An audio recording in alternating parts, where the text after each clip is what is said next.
Hey, and welcome to my channel. I'm the empathetic apostate. This is my very first video for this channel, and so I thought for the very first video it makes sense that we're going to start at the beginning, and we're going to talk about kind of how I got to where I am. I am an XJW, of course, have been since November of last year. I am a third generation witness. I grew up in a family of four kids out of the last of four. Both of my parents worked through almost my entire childhood. My father was also an elder, and so while I really have no great complaints about my childhood, I think that is probably one of the worst parts.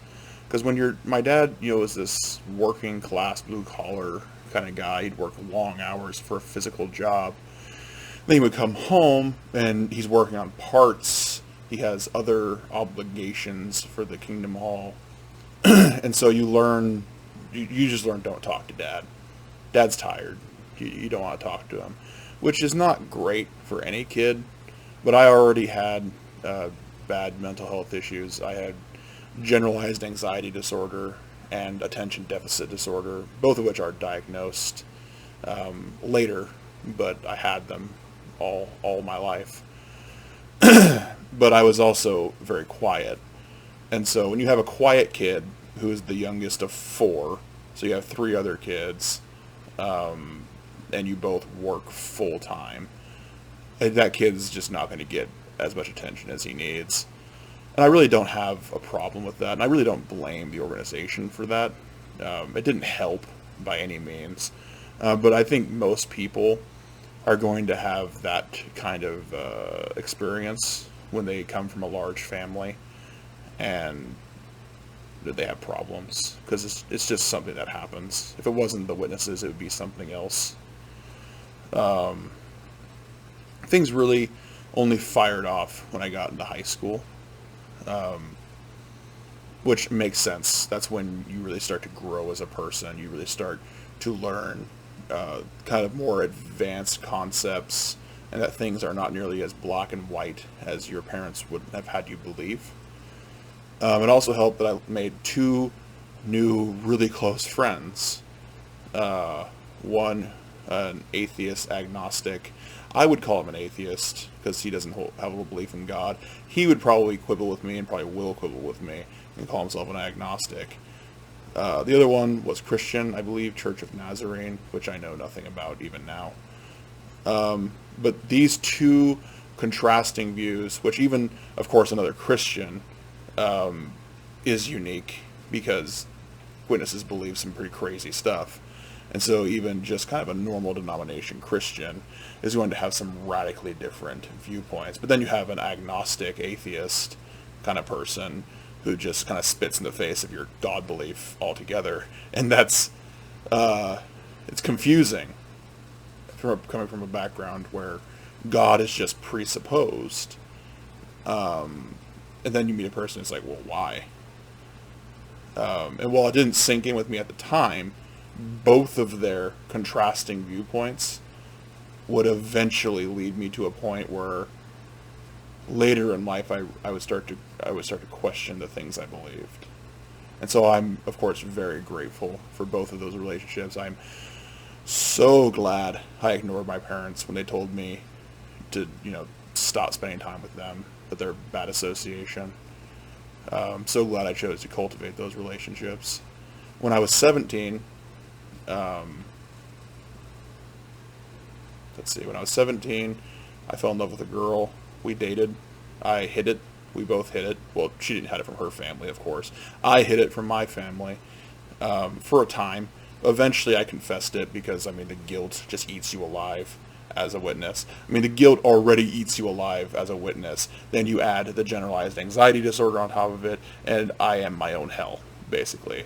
Inside here, that's a personalized hell. And so eventually I end up spilling my guts to my parents, and then that whole drama, of course, explodes. We dated for like 2 years, and we only hid it for a few months, so the rest of that time was just pressure and guilt tripping and just all matter of nastiness. It didn't help any of my problems. And eventually I kind of self-destructed that relationship because I ended up doubling down on my beliefs, which is really unfortunate because that relationship combined with all the other relationships almost woke me up that young, at about 18, 19. And I really wish that I had still cultivated that relationship and maybe woke up. But it might be better that things turned out the way they are now. But ultimately, that relationship fell apart, and I wasn't equipped to deal with that. I mean, I was a mess. I mean, it's already a mess when a teenager loses their first love. But add the rest of everything on top of that. And I was just in no way equipped to deal with those kinds of emotions. My friends helped put me together, and I should go back. I had another really close friend who was a witness, and I didn't mean to skip over him. I mean, he was really important to me, like in my childhood. If I didn't have him, man, that would have been a terrible childhood. Terrible. And he, along with my other two worldly friends, kind of pieced me back together after that relationship exploded or imploded, however you want to look at it. Which makes the next part of the story very regrettable. Very regrettable. Because after that, I decided I was going to rededicate myself, or not rededicate myself, but like kind of dive headfirst back into my beliefs. And ultimately I chose to do this because of another brother who kind of talked all of my doubts away, who I had great respect for. He's like the only person who really seemed to want to talk to me about my actual problems back then. To which I was very grateful, when he pulled me back in and, helped me realize how wrong I was. Which even now, I don't hold any ill will against him. He genuinely thought he was trying to help me. And he genuinely was trying to help me. And I think ultimately, I'm very grateful that he was in my life. Because I was a very suicidal teenager. And I mean that in the most sincere way I possibly can. There were days I would just sit in my parents' room and I would just stare at that loaded 9mm on my dad's shelf and would think, is this the day? Sit for a half hour. No, not today. Rinse and repeat for months, a year. I don't remember how long I would do that. But he really helped kind of pull me out of that, and really he would talk to me. And so, if anything, him pulling me back into the organization is just a byproduct of him being that important of a person to me.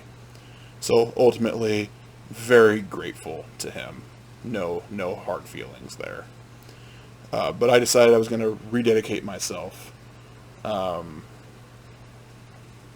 realized real quickly I couldn't do that with kind of this dead weight weighing me down. My worldly friends weighing me down.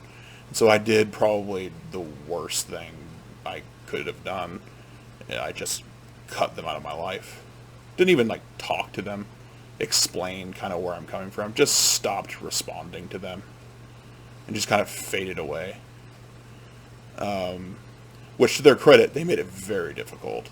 They would still text me years later to see what's going on. And they made it very difficult to get them out of my life. To which, again, very grateful to them for that, too. But I eventually did get baptized. I was 19. And kind of dived headfirst into service. I was never a pioneer. or anything like that. I don't have the mental capacity for that. I couldn't take it. Service was never good for me. But I did what I could, and I hated it. I hated service. I hated my life. I I was never as miserable as when I was truly immersed in the organization. And so eventually I just kind of went back to my 8 hours, you know, or not 8 hours, but like my Saturday service, you know, and called it at that. And then I moved to a new city and kind of entered the workforce. Once I moved to a new city, I basically stopped going out in service. Like, I tried for a little bit, but I eventually just stopped. I mean, there's no one there to guilt trip me into doing it anymore, and it's giving me anxiety attacks, so, I mean, I'm just not going to do it. And so I stopped doing that, but I tried to keep a pretty decent meeting attendance. I wasn't the best, but, you know, I tried. I ended up working... Oh, let me back up just a hair. So before I moved to the new city, I started a new job at this in the city, and it was going to require me commuting back and forth, and it was a cleaning job. And this is kind of where everything in my life would kind of come crashing together. It took me years to realize that this ultimately was because of the society. At the time, I just blamed my normal anxiety issues. But basically, without getting into the real details you don't care about, I had a terrible, terrible first night at that job, where I commuted out there. And this was supposed to be like my gift from Jehovah, like the thing that would eventually let me do what I wanted in his organization, because I still had kind of lofty goals at that time.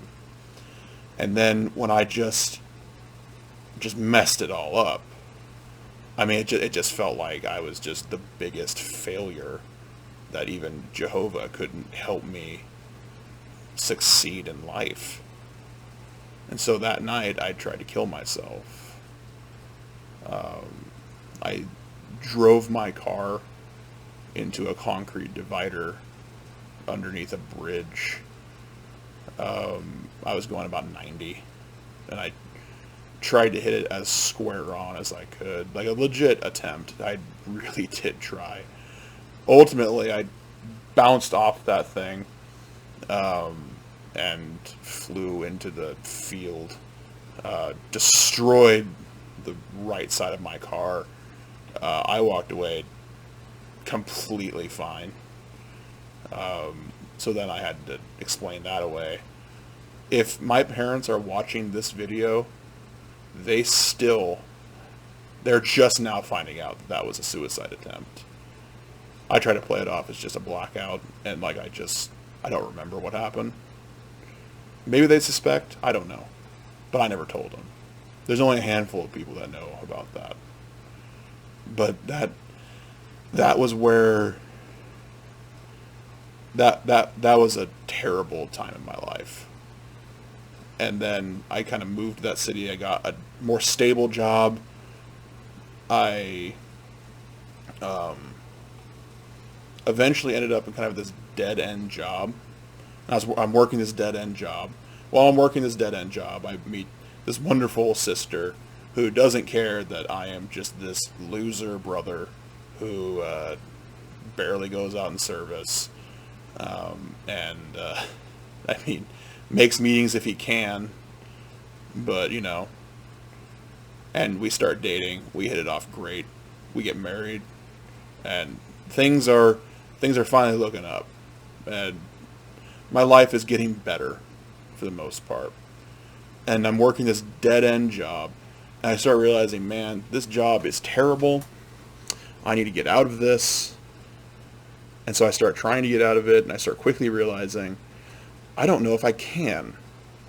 Because all of the jobs that I'm going to try to apply to that actually have futures, that actually have prospects and benefits and, I mean, pay better or even the same, are going to be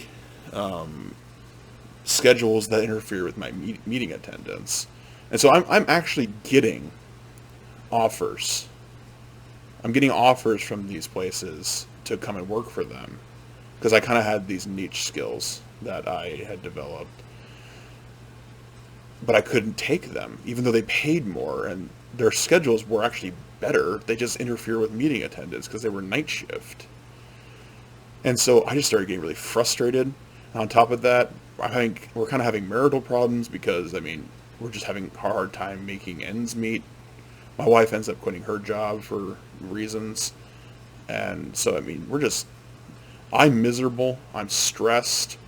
I'm at this job, and I can't even describe how terrible this job was. The only saving grace was my coworkers were great. But everything else about this job was absolutely terrible. One second.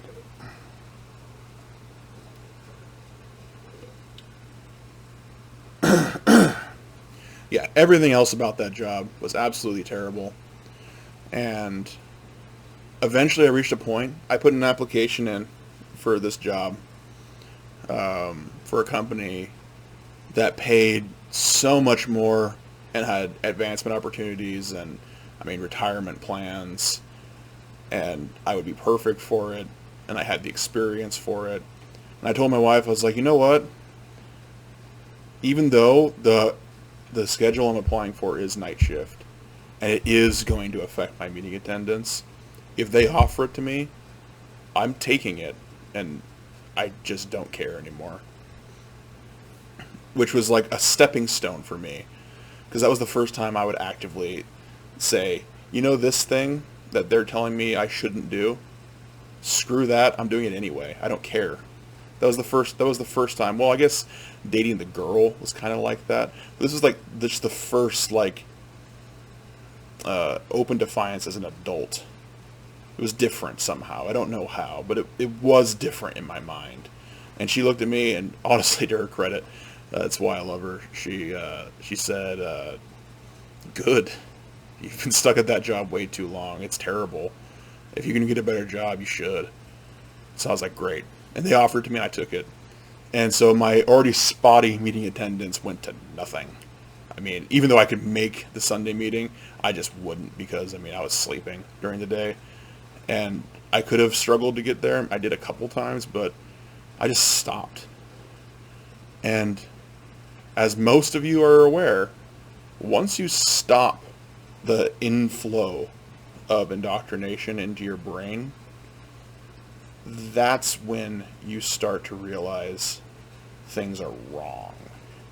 So it was at that time, I still believe when I start working there, it's at that time I start to question. I start to realize some of the things I believe just don't hold up.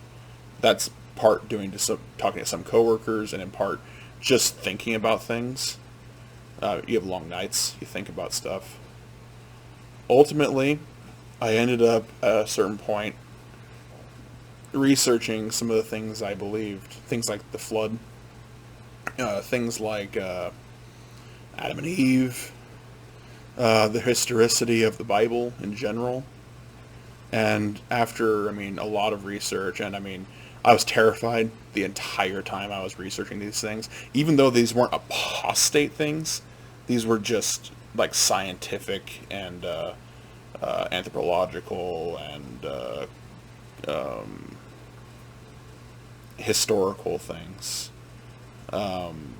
Even though there's nothing really apostate there, I was still terrified and in tears while I'm researching these things, because I'm starting to come to the realization that I'm wrong.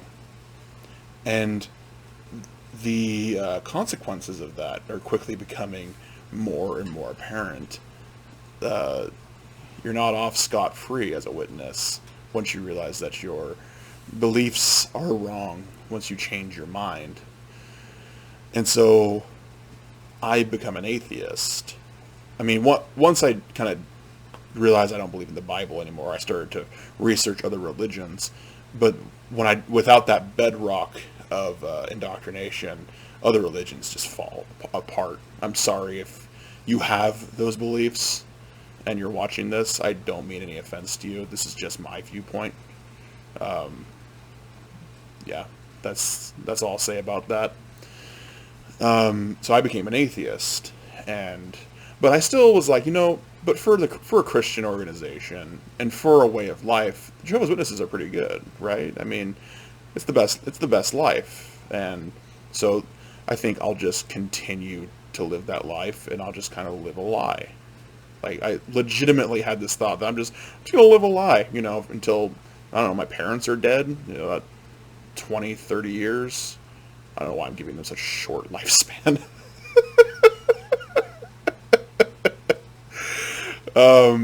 But yeah, that's a crazy thought that I had in my terrified brain that I would do. And so, obviously that didn't work out. It's already terrible being a witness when you believe. Once you stop believing, you eventually start realizing, man, this is terrible and I don't want to be here. And so I stopped going to meetings, which was terrible for my wife because she has anxiety disorders as well, but hers are more social. And so I was just abandoning her to go to meetings alone while she already has social anxiety. And then they sell the halls and combine us into one hall. So she's by herself where she knows no one. And the people she does know, she doesn't like. And so I just feel like the worst husband in the world, but I can't tell her why I don't want to go, because that is a relationship ending kind of conversation that you can have. And I love my wife, and I don't want to end the relationship, so I stay quiet. But she's asking me questions, like she's poking at me. She can tell something's wrong, and she keeps poking, and I just keep avoiding. And eventually, one morning, I don't even think she asked me a question that morning. I think I just snapped. I think I'd had enough, and I was just, we're gonna throw the dice. We're gonna see where it lands. And I just laid into her. I was researching this and this and this and the ark and just everything, the biblical flood, Adam and Eve. It's all nonsense, and just told her all of the things I'd been looking at. And at the very end of it, she looked at me and she's like, I've been feeling the same way. I just don't believe this anymore. And I could feel the stress drain out of my body. And I realized we're going to be okay. We're going to be okay. We have each other. And that's more than, a lot of people have leaving. I've heard stories of people leaving and losing their wife, and all of their family. It's terrible. But yeah, we both woke up together, and then we had to kind of decide, how do we want to play this? And at first it's like, well, let's just kind of fade out. We'll just kind of go to the occasional memorial or convention to appease the family, but we'll just do our own thing. But then you go to a memorial and you're woke up, and if none of you have been to a memorial when you've woke up, it's one of the most cult-like experiences that you can have. I almost encourage it because, it's insanity. It's just pure insanity. And so we went to a memorial. We went to a convention. We did one day at a convention, and it was just like, no more. And that convention was the last thing we ever stepped into, witness related. And so we decided that we would dissociate, and it was multiple reasons. One, and I think one of the biggest ones, we wanted to live our lives. I want to get tattoos. I like my beard. I love Christmas, and all the holidays are fun, but mostly Christmas. I love Christmas, and I know that if my family found out that I was doing those things, even though I'm not disfellowshipped, they would shun me anyway, because that's how they are. The second one is, and I guess the addition to that first one, if I disassociate rather than let them kind of disfellowship me for conduct, that's me making a statement to you saying, I don't want to be a part of your organization anymore. It's not that you're kicking me out. It's not that I'm not allowed to go. I don't want anything to do with you anymore. That's my choice. Two, the moral aspect of it. I don't want my name tied to any part of Watchtower, especially with the child sex abuse scandals. And the third point, I kind of hoped that my dissociation would at least make some of my friends doubt, and maybe wake someone up. And I mean, if me making a stand against the organization wakes up one person, just one, or at least gets them to doubt, I mean, it's that alone is worth the lumps, even without the other benefits. So that's where we did that, and we did do that this last November, and it was terrible. Her brother ended up leaving with us as well, so there's that benefit. None of my family were fazed. Most of my friends didn't even respond to my message telling them. One of them did. The one who I still have hope for did. And so we'll see about him. My family responded. None of my siblings responded in any kind of let's talk kind of way. My dad and I got into a conversation. I told him I would be willing to meet. He decided to call me over the phone. So we had 2 long phone conversations. I feel like I won both of them, personally. He probably thinks different. But ultimately he realized that he wasn't going to convince me. And I knew I wasn't going to convince him, but I was going to make a stand for myself. And so that ended that. Words were exchanged, which I think I'll kind of save what was said for some other time. This video is already a long one. But suffice to say, it didn't end that positively. No real harshness, but it definitely wasn't. I mean, it was a conversation that ended with, well, you know, this means I'm going to shun you, right? Yeah, Dad, I know. I understand your doctrine. And that was that. Since then, life's been great. I mean, of course, I miss my family. I have a deep-seated fear that the next thing I hear from my family is, hey, your dad or your mom's dead. That's a real concern as an ex-witness that you have, that you just won't hear from your family until someone dies. And, I mean, that's just people's lives. And it's terrible.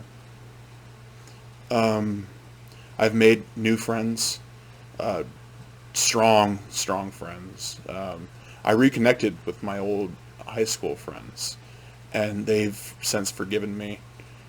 And we live far away from each other now, so I mean, we're not together all the time, but I mean, we still talk. They're great still. I love them both. I actually recently apologized to the girl that I dated in high school, and that went well. And ultimately, I've gained my life back. I've directing my life how I want, and I don't have to ever consider how an organization feels about it, or a God, for that matter. But ultimately, the organization. I don't have to worry about stumbling my brother, or, oh, will this affect my meeting time? I don't care. I don't have to care anymore. And it's allowed me to succeed professionally. It's allowed me to succeed emotionally. And it's allowed me to succeed socially in ways that, I mean, I just never could as a witness. So I'm going to keep on this channel. Hopefully, I'm going to try to do some interviews. I like to do skits. I'll be reacting to some doctrine stuff. I have some more ideas for videos that, I mean, there's a lot going on up here about what to do, and so I'll just let my work speak for itself. And so, thanks for watching. Hopefully this resonated with some of you, and have yourselves a good day.